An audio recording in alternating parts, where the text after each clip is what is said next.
آدم علیہ السلام سے لے کر قیامت تک پیدا ہونے والے آخری انسان کے انگوٹھے کے نشان نہیں جڑتے آپس میں۔ بڑی سے بڑی کمپنی بھی ہوگی، کسی چیز کے ماڈل 2 نکال دے گی، 4 نکال دے گی، کتنے نکال دے گی، اس سے زیادہ نہیں نکالے گی، لیکن دیکھیے 2 آدمیوں کی شکلیں آپس میں نہیں ملتی، ناک بھی اسی جگہ پہ، کان بھی اسی جگہ پہ، آنکھیں بھی اسی جگہ پہ، زبان ہونٹ بھی اسی جگہ پہ۔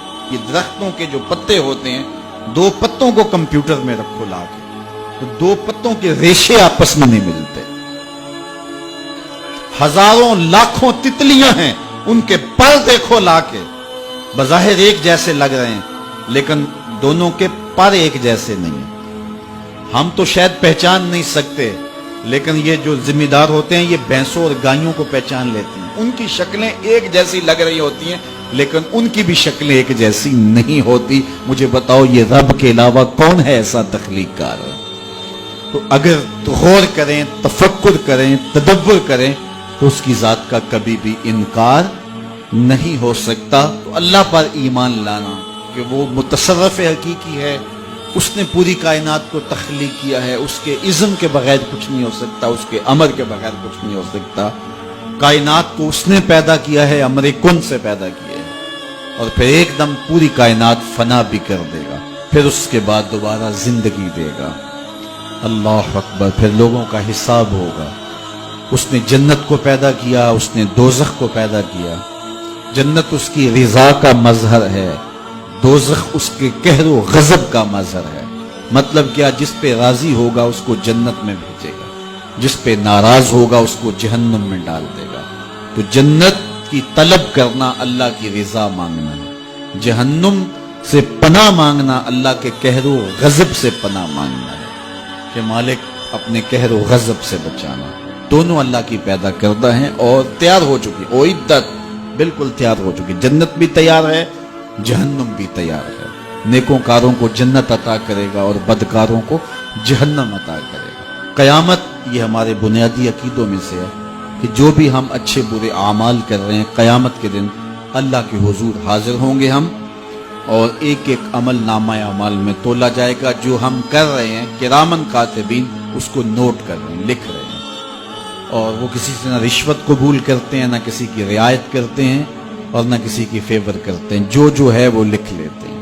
اور جب فساق و فجار نامہ اعمال پڑھیں گے تو اس میں ہر چیز لکھی ہوگی، تو بے ساختہ پکار اٹھیں گے، ما لہذا الکتاب لا یغادر صغیرۃ ولا کبیرۃ الا احصاها۔ ہائے اس کتاب کو کیا ہو گیا، اس نے چھوٹی بڑی ہر بات لکھ دی، لکھا ہوا سامنے آ جائے گا۔ زمین بھی گواہی دے گی، اپنے اعضائے بدنیاں گواہی بھی دیں گے، فرشتے بھی گواہی دیں گے، اور نامہ اعمال میں بھی لکھا ہوگا۔ آدمی کی نیکیوں اور گناہوں کے 4 گواہ ہوں گے، لیکن اگر کسی نے گناہ کے بعد توبہ کی، اللہ 4 گواہیاں مٹا ڈالے گا، نامہ اعمال سے بھی حذف کر دیا جائے گا، فرشتوں کی یادداشت سے بھی ختم ہو جائے گا، جس زمین پہ جرم کیا وہ زمین بھی بھول جائے گی، اور اعضائے بدنیاں سے بھی محو کر دیا جائے گا۔ تو گناہ کے بعد سچی توبہ انسان کو ایسے کر دیتی ہے جیسے ابھی ماں کے پیٹ سے جنم لیا، اور اس کی رحمت کا در کھلا ہے۔ توبہ کا دروازہ بند ہوگا قرب قیامت میں۔ قیامت سے 40 سال قبل سورج مغرب میں غروب ہوگا، غروب ہونے کے بعد دوبارہ پھر نکل آئے گا، اور پھر نصف النہار تک آئے گا، اور پھر دوبارہ غروب ہو جائے گا۔ یہ اعلان ہوگا اس بات کا کہ اب توبہ کا دروازہ بند ہو گیا، اب کوئی توبہ کرے بھی تو اس کی توبہ قبول نہیں ہوگی۔ تو یہ قیامت کا عقیدہ، اس پر ہمارا ایمان ہونا چاہیے۔ اسی طرح برزخ کا عقیدہ، اس دنیا کے اندر سے ہم مرنے کے بعد قیامت سے پہلے کی زندگی، موت اور قیامت کے درمیان کی زندگی برزخ کی زندگی ہے۔ اس میں 3 سوال عقیدے کے بارے میں، من ربو کا، ما دینو کا، ما کنت تقول فی ھذا الرجل، یہ 3 سوال ہیں۔ جو ان میں پاس ہو گیا وہ سرخرو ہو گیا، جو ناکام ہوا وہ سخت خسارے کا سودا کر بیٹھا۔ پھر قبر کے اندر کھڑکی کھول دی جائے گی، یا جنت کی یا جہنم کی۔